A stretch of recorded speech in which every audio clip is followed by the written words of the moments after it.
It's 69 Corvette Convertible.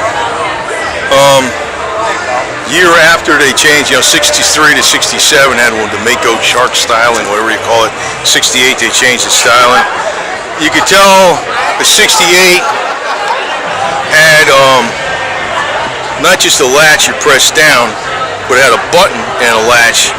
Then in 69 they just changed to the latch. And in 68 didn't have the headrest. 69 had the headrest. And this thing flips up in the back. You got a lot of room back here, actually. There's a lot of room in these things. Another friend of mine had one of these things, and I used to grudge race him all the time. My 69 Roadrunner. We were about even. Sometimes he beat me. Sometimes I beat him. He didn't have a big block. If he had a big block, he'd kill me. I know that. Because I only had a 383 in that Roadrunner.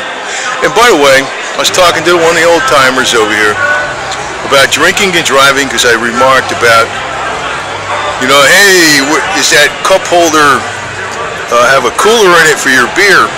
Because I says, we used to not just worry about drinking and driving, we used to drink while we're driving.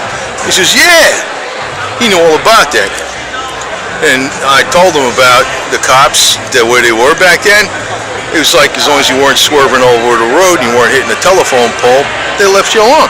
Because there wasn't like this big money-making racket, And I don't drink no more. I don't drink anything, but it's like, that's why I don't, because it's just a big money-making racket, even with the tax.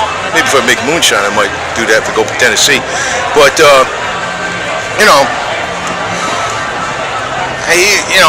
it was like if you were swerving over the road, typically what a cop would do, this is back in the 60s and 70s, they would pull you over, maybe, and they'd say, maybe, you okay?